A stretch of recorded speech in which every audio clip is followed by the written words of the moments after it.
pleno corazón de Austria, a más de 100 kilómetros al este de su capital, Viena, se encontraba uno de los peores campos de concentración del sistema nazi, Mauthausen.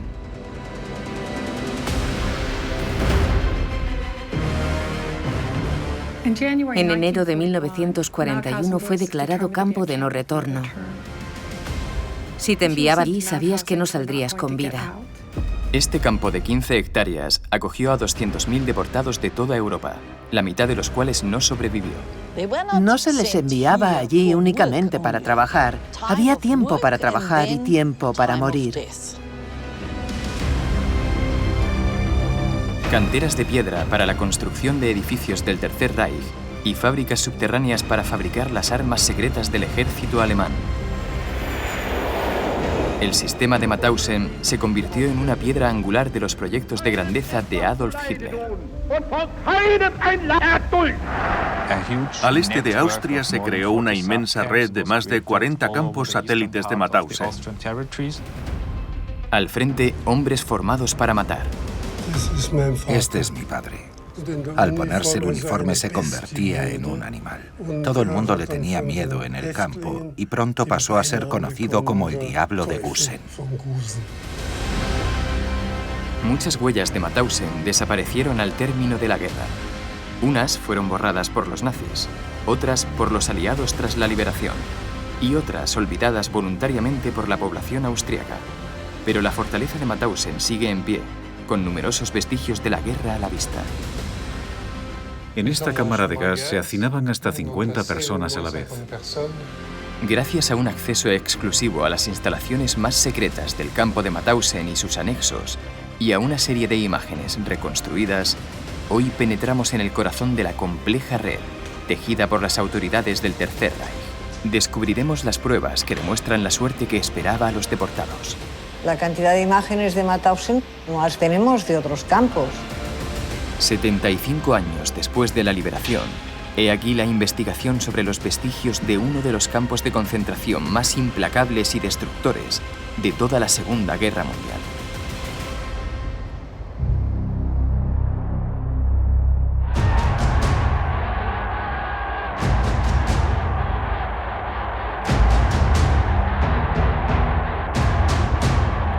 La víspera del inicio de la Segunda Guerra Mundial, Adolf Hitler insiste en la omnipotencia del Tercer Reich y en su deseo de construir el imperio más grande del mundo.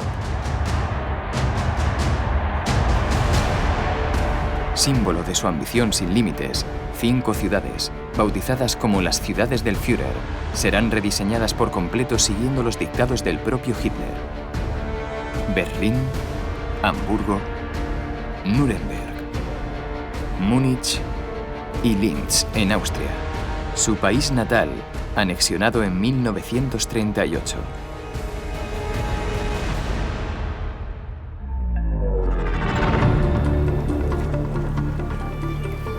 Para construir estos gigantescos proyectos arquitectónicos necesita piedra, mucha piedra.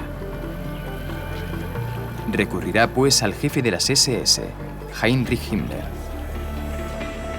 Por aquel entonces, Himmler ya gestiona 3 campos de concentración en los cuales están encerrados los enemigos del Tercer Reich. Se trata de una mano de obra abundante y barata, ideal para ese trabajo.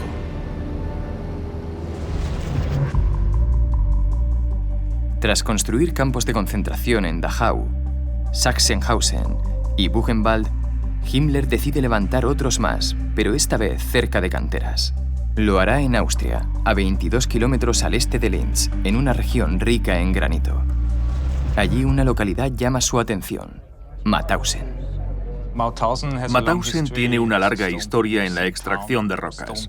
En toda esta región encontramos pueblos con cantera que llevan siendo explotados desde el siglo XVIII.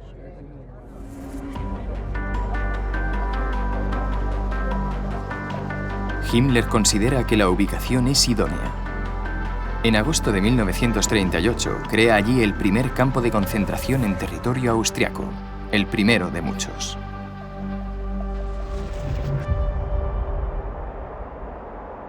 Enclavada en lo alto de una colina, la imponente fortaleza del campo de concentración sigue dominando la región en la actualidad.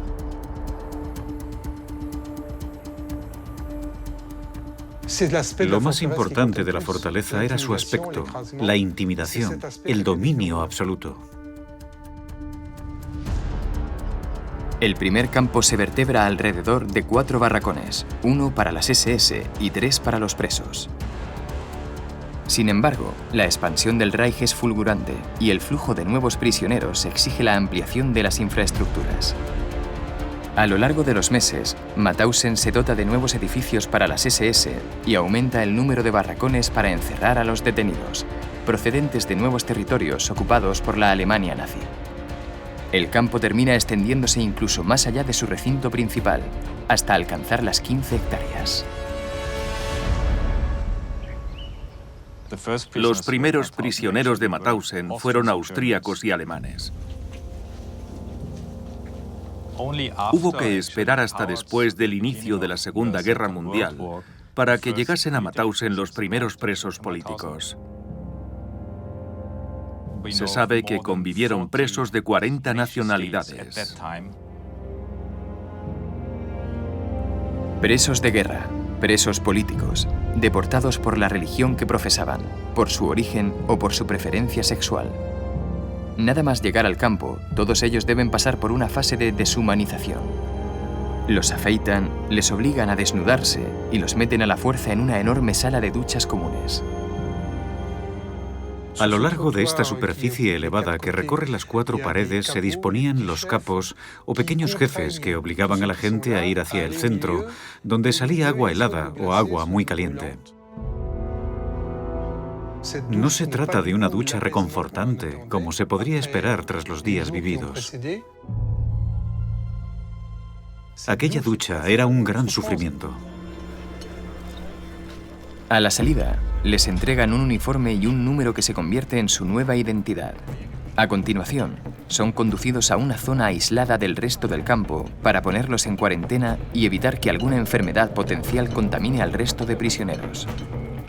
Es decir, que pasan por la ducha, los desinfectan y luego los someten, que es otra forma de desafección.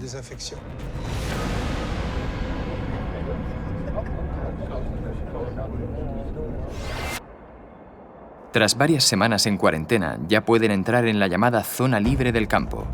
Un espacio delimitado por muros de granito y alambrada de espinos electrificada, y vigilado desde varios miradores por miembros de las SS. Dentro, lúgubres barracones de madera de 400 metros cuadrados. Se supone que esos barracones podían dar cabida en total a unos 300 presos, pero se sabe que en varios puntos del campo había algunos en los que se hacinaban hasta 2000.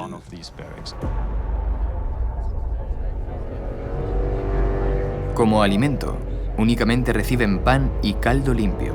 En total, 1.500 calorías al día, las 2/3 partes de las cantidades mínimas diarias aconsejadas. Esa sensación constante de hambre era una de las peores torturas que podían padecer los prisioneros en el campo. Pero aparte del hambre también sufrían una acuciante falta de sueño y se respiraba una continua atmósfera de violencia. Como en otros muchos campos, las SS convirtieron el día a día de los prisioneros en una rutina de tortura, violencia y muerte.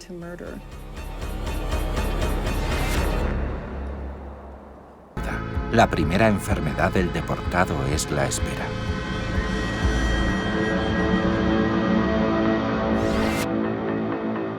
La llamada podía alargarse varias horas a pesar del frío, que a veces era glacial en invierno. El más mínimo indicio de desfallecimiento se castigaba al instante.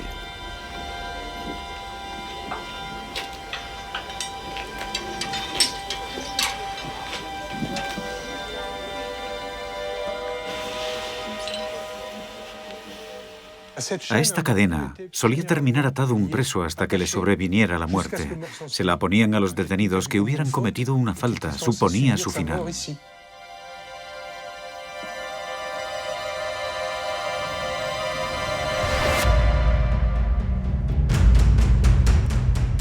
En la parte baja del campo había una cantera de piedra de más de 1 kilómetro de largo y 110 metros de profundidad.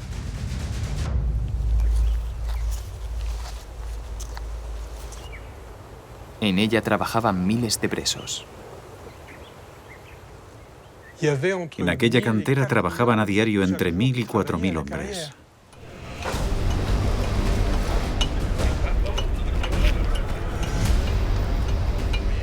Había canteros y operarios, y estos últimos, los más numerosos, se encargaban de las tareas más peligrosas. Era un trabajo muy arriesgado que se cobró muchas vidas, concebido precisamente como una tortura. Morían de agotamiento. Los capos les exigían siempre lo máximo en tareas imposibles hasta que cedieran.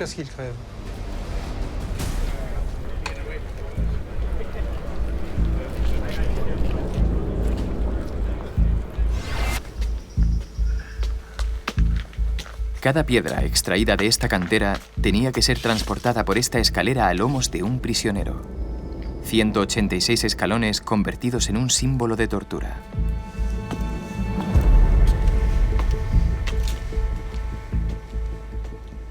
Los hombres tenían que subir a la espalda piedras de granito de 30, 40 y 50 kilos, y así a diario durante años. Siempre a paso normal, recibiendo golpes por todas partes y con el riesgo de caer, de provocar que tropezaran los de delante o los de atrás y de causar heridos. Era un trabajo verdaderamente atroz.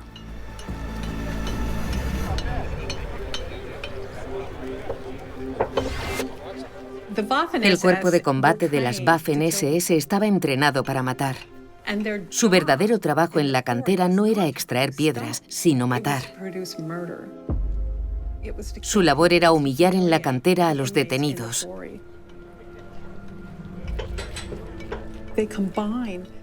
Combinan la violencia de las SS, que exterminaban a la gente, con el proyecto de extraer materiales de construcción.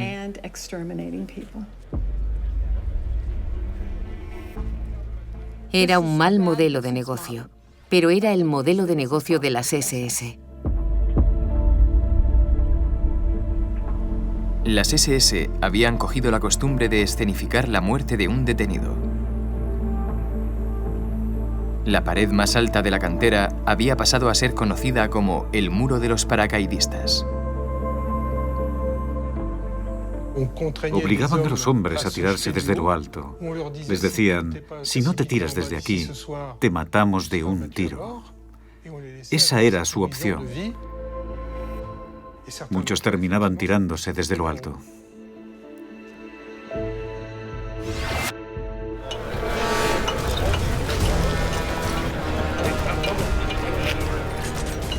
Además de abastecer de material a las distintas obras del Tercer Reich por toda Europa, las piedras extraídas de la cantera también eran utilizadas para construir y agrandar el propio campo. Estas imágenes que plasman la vida en los campos son de las pocas que recogen cómo era el trabajo de los presos de Mauthausen.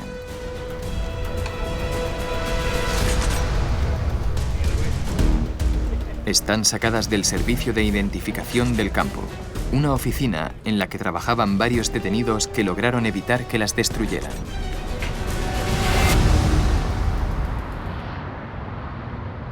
En España, en el Museo Arqueológico de Barcelona, se conservan cuidadosamente 500 negativos de Mauthausen en una cámara especial. Entre otras, fotos de la liberación, pero sobre todo 320 fotos tomadas por las SS durante la guerra.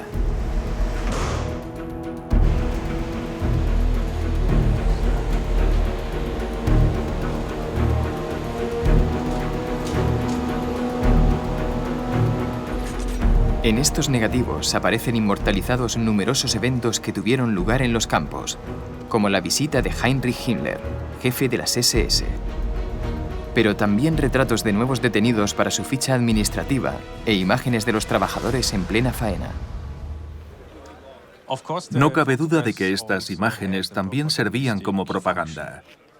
La idea propagandística de las SS pasaba por evidenciar que los campos de concentración eran lugares que funcionaban perfectamente. Quería mostrarse que había prisioneros que eran obligados a realizar tareas muy duras, sí, pero que no eran maltratados, más bien que se les educaba para ser buenos ciudadanos alemanes. Muestra una parte de lo que es un campo de concentración. No es que no sea verdad, pero hay más verdades que son las que no fotografían.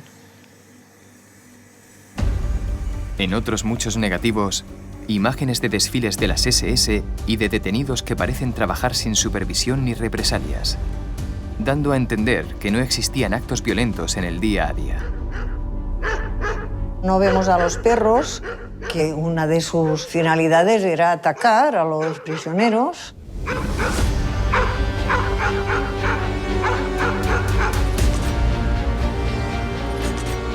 Sin embargo, el horror de Mauthausen sí se deja ver en estos negativos.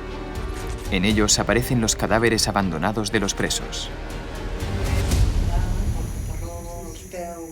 En los registros de las SS, estas fotos llevaban la nota «Intento de evasión».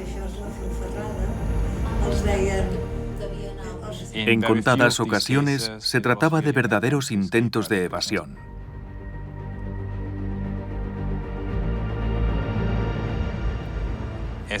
Las SS y los funcionarios del campo obligaban a los presos a acercarse a las vallas, por ejemplo, quitándoles el gorro y tirándolo cerca de la valla. A continuación, los guardias de las torres interpretaban que aquello era un intento de evasión. Lo cierto es que era imposible salir de allí.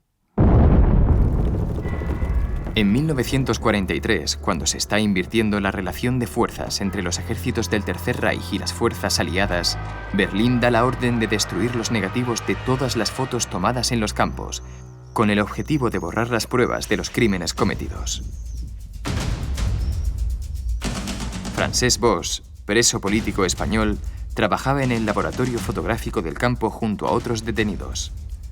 Unidos y poniendo en peligro su vida, decidieron salvar algunos de aquellos negativos antes de que los destruyeran. Era un material que era un material sensible, pero que por otro lado sería una prueba irrefutable de lo que sucedía en el campo.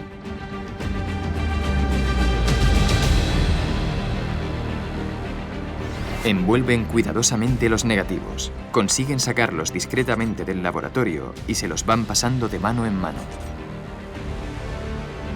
En una ocasión que salen a trabajar, logran ocultarlos y ponerlos a salvo, gracias a una integrante de la resistencia austriaca, Anna Pointner.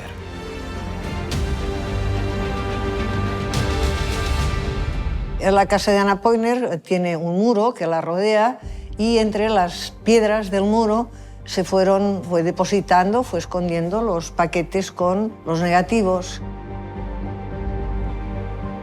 Anna Pointner, Francesc Boix y otros detenidos salvaron más de 2000 fotografías.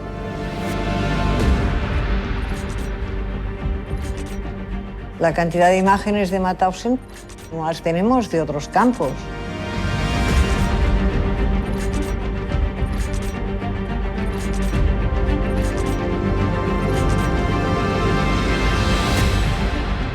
Sin embargo, a pesar de la gran cantidad de fotos que salvaron, algunos sectores del campo de Mauthausen no aparecían en ningún negativo. Edificios que incluso hoy continúan en pie, pero que las SS han intentado borrar de los libros de historia. Lugares especialmente concebidos para la tortura y la muerte.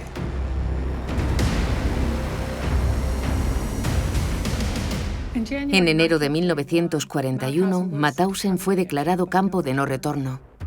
Si te enviaban allí, sabías que no saldrías con vida.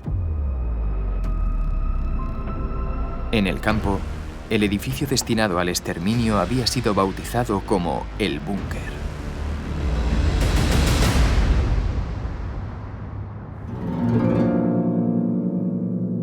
En la planta de arriba había celdas muy estrechas, reservadas para determinados tipos de prisioneros. En esas celdas estuvieron encerradas personas importantes de las que se quería obtener algo.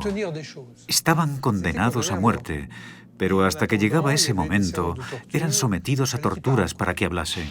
Así era la cárcel.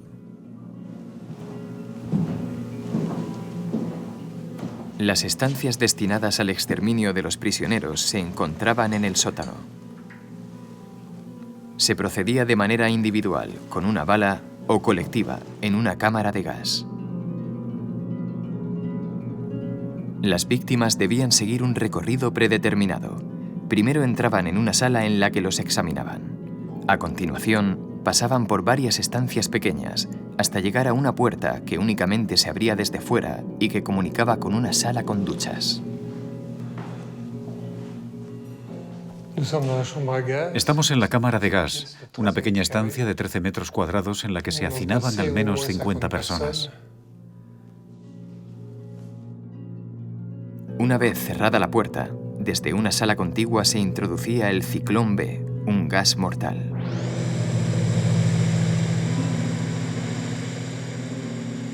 A partir del momento en el que se introducía el gas en la cámara a través de un sistema de ventilación, todas aquellas personas morían en un lapso de 5 a 15 minutos. Los oficiales de las SS observaban desde una mirilla cómo iban muriendo los prisioneros. Y una vez que todos estaban en el suelo, evacuaban el gas a través de una trampilla. Esta trampilla se abría a través de un riel que pasaba oculto hasta el otro lado, donde había un tirador que permitía abrirla. Entonces se accionaba un ventilador que sacaba hacia el exterior el aire viciado. Hacía falta 1 o 2 horas para poder abrir de nuevo la estancia por aquí. Tan solo el 10% de los que cruzaron aquel umbral salieron con vida.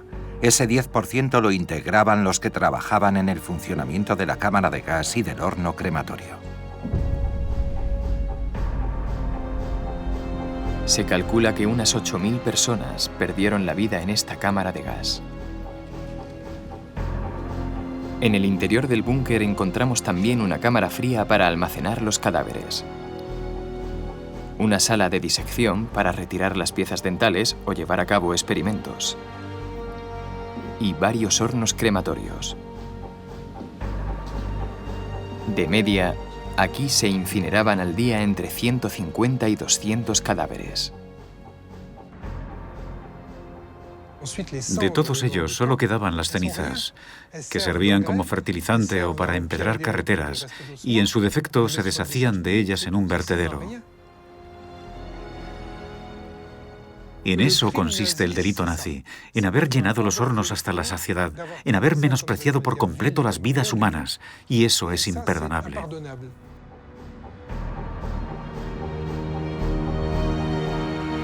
En los alrededores de la fortaleza de Mauthausen se construyó otro campo para acoger a los prisioneros que trabajaban en la extracción de rocas. A 5 kilómetros hacia el oeste, y también situado al lado de una cantera de granito, se encontraba Gusen.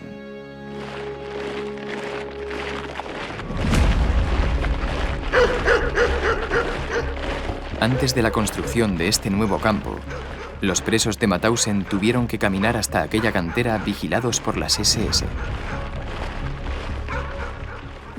Escoltar a los presos desde Mauthausen y que luego volvieran requería mucho tiempo, y a veces morían antes de hacer el trabajo que de todas formas los mataría.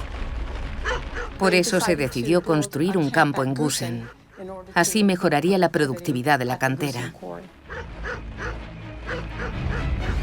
En 1940 se construye un nuevo campo al norte del pueblo de Gusen.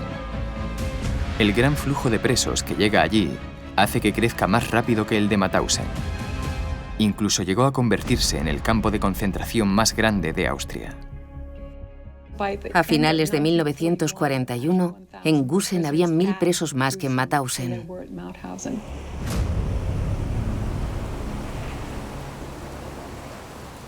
Tras la guerra, el campo de Gusen fue destruido. Algunos edificios que formaban parte de él han sido transformados en viviendas y se conserva la Jurhaus, la antigua puerta de entrada al campo.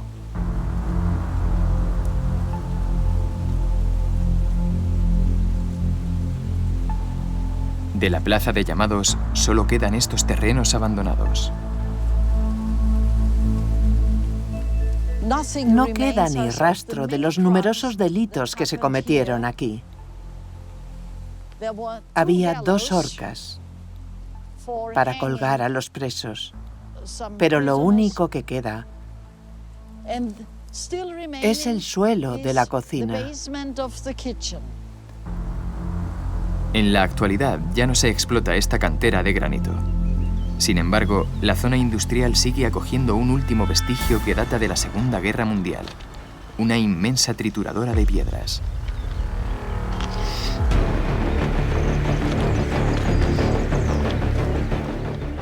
Los nazis decían que era la más grande de Europa.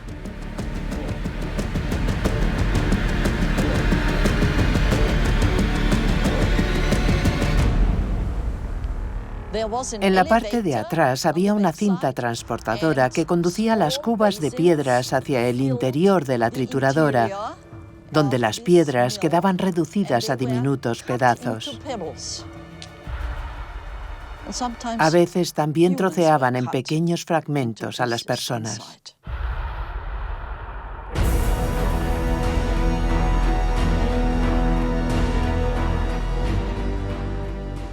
No se les enviaba allí únicamente para trabajar. Había tiempo para trabajar y tiempo para morir. Esa era la idea. Morir trabajando. Si alguien sobrevivía en Gusen es porque tenía mucha suerte.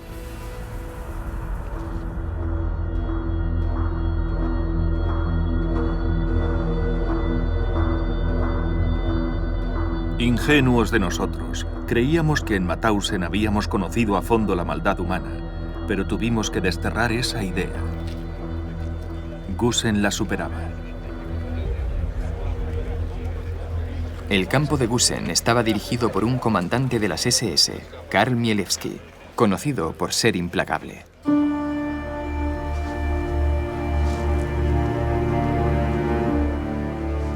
Walter Mielewski tiene 11 años cuando su familia se instala en Gusen.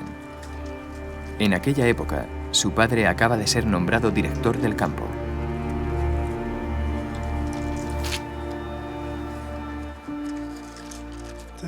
Este es mi padre. Era otra persona en casa. Al ponerse el uniforme, se convertía en un animal.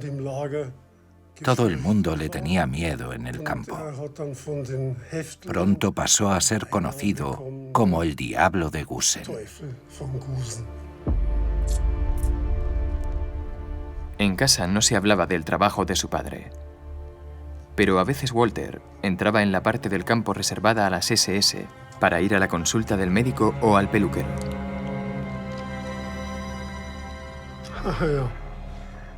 Este soy yo. En esta foto tendría unos 12 años y acababa de salir del peluquero. Un peluquero que era un prisionero.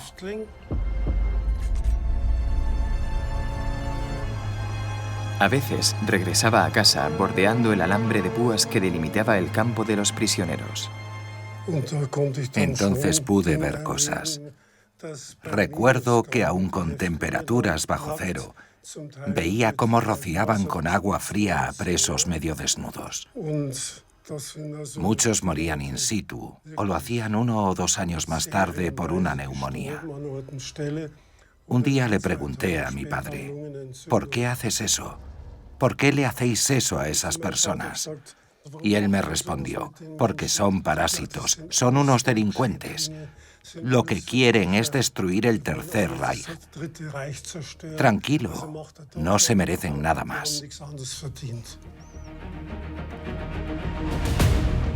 A finales de 1941, el campo de Gusen cuenta con 8.500 presos y el de Mauthausen con 7.500, la mayor parte de los cuales trabajan en canteras de granito. Pero conforme se intensifica la actividad de ambos campos, la evolución de la guerra obligará a Berlín a cambiar de estrategia.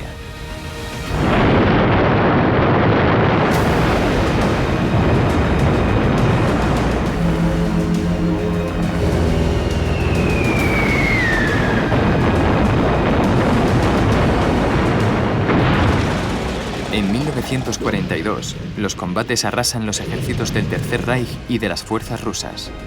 Hitler exige la movilización de todos los recursos disponibles para contribuir en las tareas de armamento. Con el fin de participar en esos esfuerzos bélicos, numerosos deportados provenientes de todos los países ocupados son enviados a los campos de Mauthausen y Gusen. Se desarrolla el llamado Sistema Mauthausen, una serie de campos satélites controlados por los dos principales. En toda la parte oriental de Austria se creó una inmensa red de más de 40 subcampos de Mauthausen, la mayoría en lugares en los que ya existía una importante industria armamentística o bélica. Entre 1942 y 1943, la aviación aliada lanza bombardeos masivos en todo el territorio ocupado por el régimen nazi. En cuestión de meses, más de 200.000 bombas arrasan las ciudades y fábricas del Tercer Reich. Para proteger su industria armamentística, Hitler se ve obligado a desplazar todas sus fábricas y a disimularlas bajo tierra. Inmensas infraestructuras subterráneas, concebidas en tiempo récord por los ingenieros del Reich y levantadas explotando la mano de obra sacada de los campos de concentración, a costa de la vida de muchos presos. Uno de los ejemplos de estas canteras faraónicas se encuentra al lado del campo de Gusen, cerca de la localidad de St. Georgen. Fue ahí donde Gusen II ve la luz en 1943. Durante largos meses, miles de prisioneros de guerra horadarán túneles a 40 metros bajo tierra para construir un gigantesco complejo, bautizado como Bergkristall.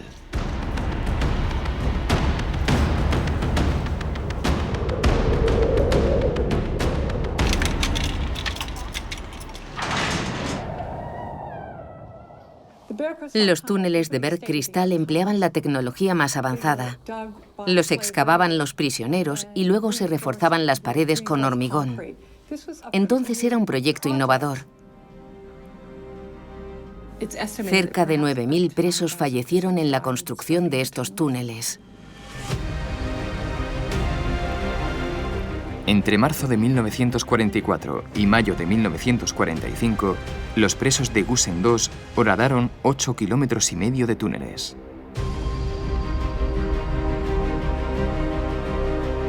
Casi todos fueron destruidos tras la guerra, pero todavía quedan 2 kilómetros de túneles en pie.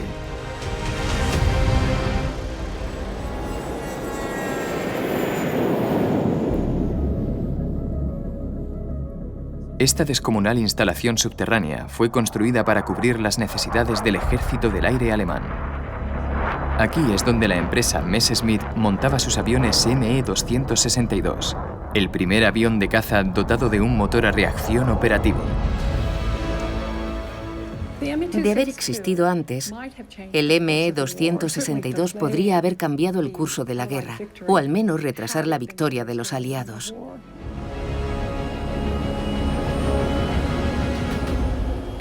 Era una amenaza para los bombarderos y los aviones de caza aliados. Todas las piezas industriales han desaparecido. Tras la guerra se las llevaron los estadounidenses y los soviéticos.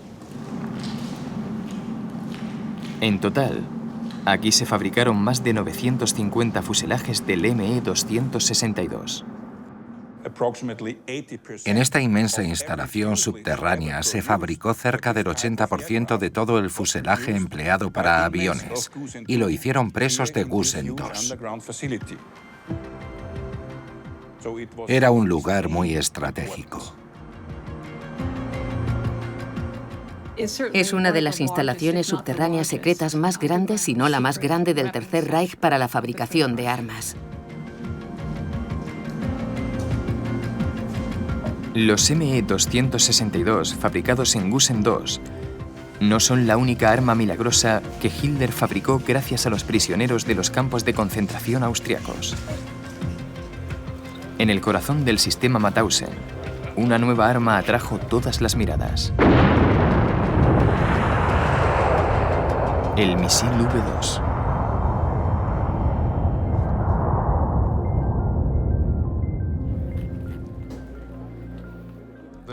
El V2 Fue el primer misil de largo alcance que se produjo. Se propulsaba gracias a una mezcla de oxígeno líquido. Durante la guerra se produjeron y utilizaron cerca de 5.000 misiles de ese tipo. Este cohete de 13 toneladas era capaz de transportar 800 kilos de explosivos a 300 kilómetros de distancia. Un misil revolucionario, cuyo objetivo era alcanzar Londres desde los Países Bajos.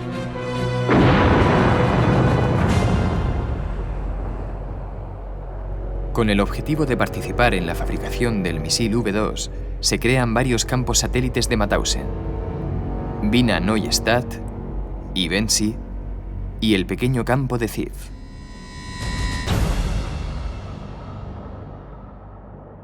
Situada cerca de una línea de ferrocarril, la pequeña localidad de Ziv tiene otro activo: una fábrica de cerveza situada al pie de una colina dotada de una red de cuevas en las que se fabricaba y conservaba la cerveza. En 1943, esta fábrica es requisada por las SS para instalar en ella una fábrica secreta, destinada a las pruebas de misiles V2. Asimismo, cerca de allí se construye un nuevo campo de concentración. Los presos de Ziv son obligados a trabajar en las cuevas para ampliarlas, y en apenas 7 meses construyen un pozo de 40 metros de profundidad que une los túneles con un búnker oculto en el bosque. Será ahí donde se pruebe una de las obras maestras de la nueva arma de destrucción alemana, el propulsor de los misiles V2.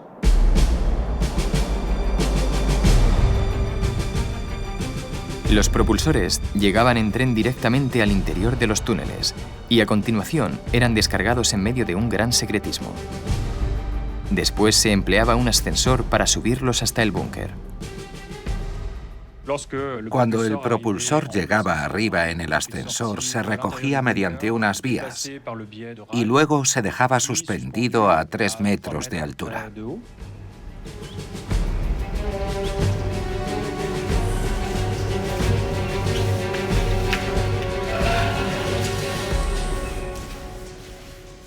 El búnker se conserva en bastante buen estado. Todavía se ven las vías que ayudaban a transportar el propulsor desde el ascensor hasta el búnker, y también la pieza metálica desde la que pendía el propulsor.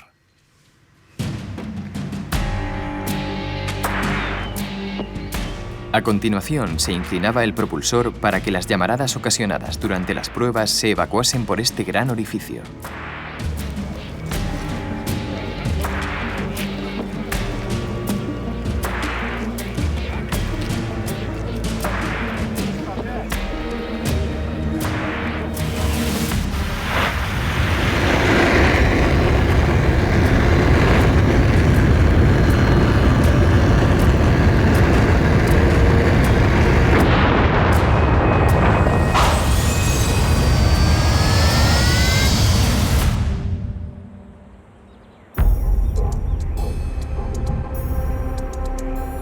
La primera prueba de Ziv tiene lugar el 1 de mayo de 1944.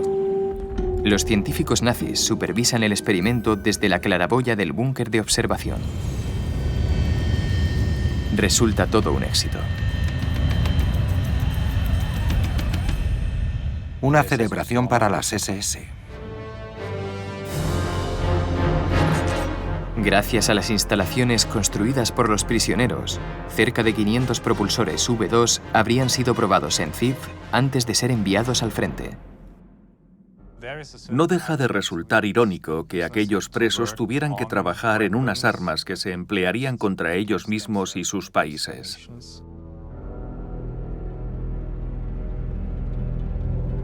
Este registro incluye los nombres de más de 300 presos que perdieron la vida en Ziv durante la construcción de la fábrica.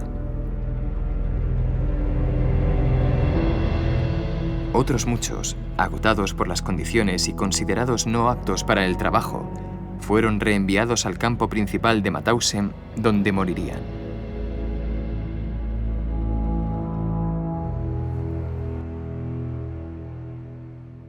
Un último grupo será enviado a un lugar exclusivamente dedicado al exterminio de los deportados: un centro de eutanasia. Se encontraba a 35 kilómetros al oeste de Mauthausen, cerca de la pequeña localidad de Alkoven. Era conocido como el centro de muerte de Hartheim. Se había instalado en un castillo que habían requisado los nazis antes de la guerra y que habían acondicionado para su proyecto Acción T4. Su objetivo era organizar el exterminio de las personas con discapacidad. Pero en 1941, el Tercer Reich decide frenar este proyecto. El castillo Hartheim será utilizado para otro proyecto, incluso más mortífero: el Acción 14F13.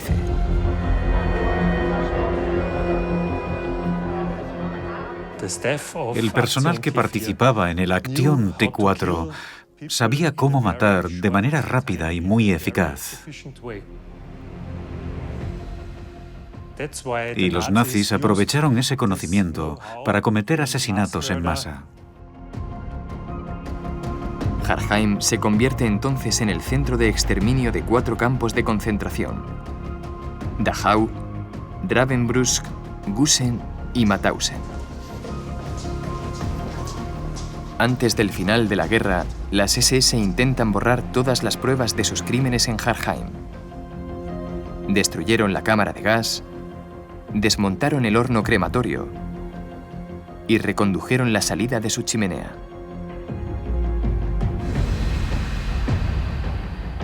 Sin embargo, el depósito de archivos está repleto de vestigios.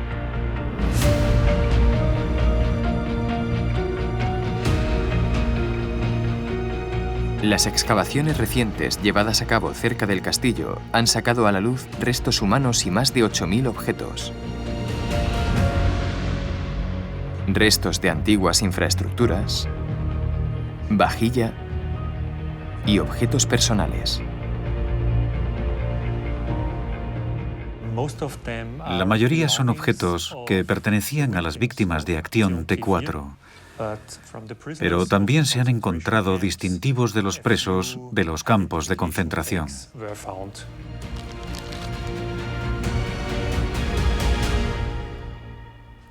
La mayoría de esos distintivos pertenecieron a prisioneros del campo de Gusen, pero algunos eran de Mauthausen.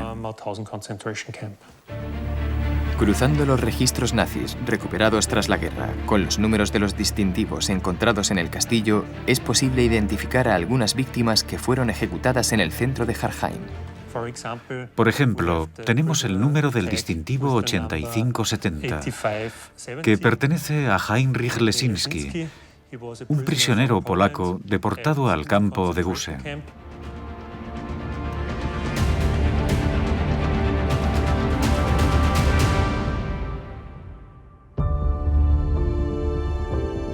Ningún superviviente de Hartheim pudo testificar después de la guerra. Cerca de 30.000 personas fueron enviadas allí y todas ellas fueron asesinadas.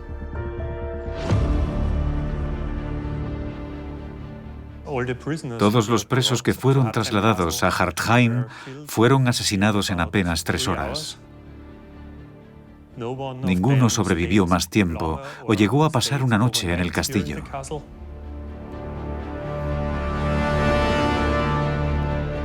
A finales del año 1944, la Alemania nazi se desmorona y el personal cierra el centro de eutanasia de Hartheim. Pero el campo de Mauthausen sigue activo y en los últimos meses del conflicto se vivirán allí escenas dantescas. Algunos presos, especialmente perseguidos por los nazis, saben que no tienen ninguna oportunidad de esquivar la muerte. Entre ellos, los prisioneros de origen eslavo y especialmente los soviéticos.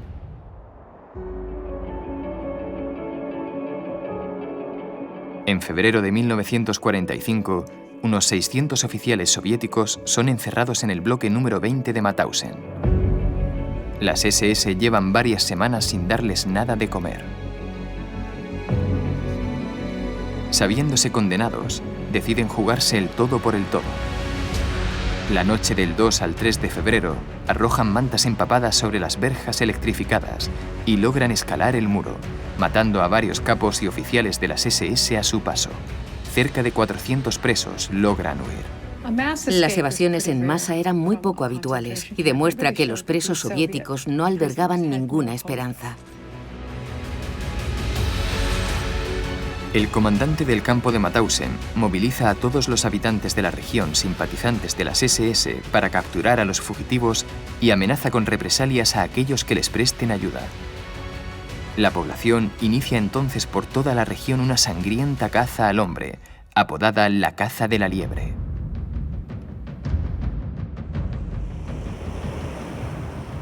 Al día siguiente de la evasión, en la ciudad de Sperrberg, a unos 10 kilómetros del campo, Anna Heckel, de 14 años, se dispone a ir a la iglesia con su madre cuando dos desconocidos llaman a su puerta.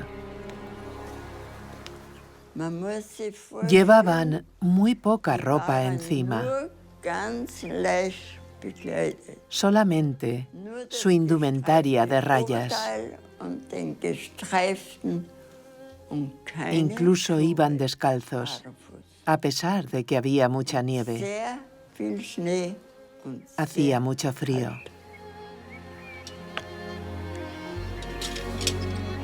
Aquellos dos desconocidos solo pedían un poco de comida. Pero por su aspecto, María, la madre de Ana, entiende al instante que aquellos dos hombres, que se presentan como Nikolai y Mijail, son dos de los fugitivos huidos del campo de Mauthausen. A pesar de los riesgos, acepta dejarlos entrar en su casa. Más adelante le confesarían por qué habían tenido la esperanza de que la familia que ocupaba aquella morada aceptaría prestarles ayuda. Tras huir de Mauthausen, atravesaron bosques y campos y llegaron a nuestra casa. La rodearon varias veces y vieron una cruz al lado del granero. Entonces se dijeron: intentemos llamar a su puerta, son personas de bien.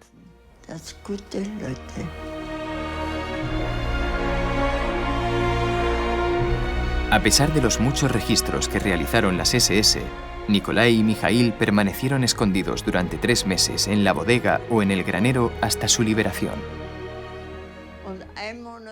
Se quedaron incluso un mes más tras la liberación. Luego se marcharon con gran tristeza, porque casi nos habíamos convertido en su familia. La ayuda mutua y el miedo habían creado unos vínculos muy fuertes entre nosotros. De los 400 presos soviéticos que habían logrado escaparse del bloque número 20 de Mauthausen, tan solo 11 sobrevivieron a la caza al hombre. Un día después de la toma del Reichstag por los soviéticos, cuando Hitler ya se ha suicidado y el final de la guerra es inminente, las SS abandonan Mauthausen ante la mirada de las autoridades austriacas. 2 días más tarde, la 11ª División Blindada estadounidense libera el campo. Llegaron a Mauthausen y a Gusen preparados para lo que se encontrarían. Pero nadie está preparado para algo así. Tuvieron que afrontar una situación muy complicada, obviamente. Se encontraron con muchos prisioneros famélicos a punto de desfallecer y también con pilas de presos muertos. Harían falta apenas 2 días para liberar todos los campos satélites de Mauthausen y Gusen, marcando así el final del infierno nazi en Austria. En menos de 7 años, el sistema de campos de concentración de Mauthausen había explotado a cerca de 200.000 detenidos. De los 200.000 presos, murieron 120.000.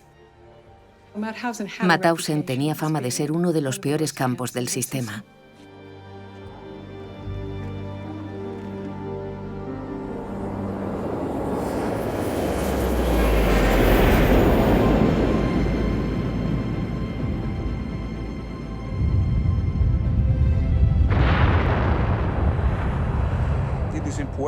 Es importante que la gente sepa que las tecnologías que empleamos hoy a diario fueron desarrolladas con la sangre de los deportados que venían de todos los países de Europa. La fortaleza de Mauthausen sigue siendo uno de los contados testigos de esta oscura historia que ha dejado huella en Austria. Los demás campos fueron destruidos en el momento de su liberación y parecen haber caído en el olvido. La gente va a visitar Mauthausen, pero la mayoría desconoce que hubo un segundo campo en Gusen, porque Gusen cayó en el olvido por completo, e incluso los austríacos ignoraron sus vestigios. Asociaciones e historiadores luchan hoy por conservar las huellas de Mauthausen, uno de los peores sistemas de concentración nazis, y también por honrar la memoria de aquellos que perdieron la vida allí.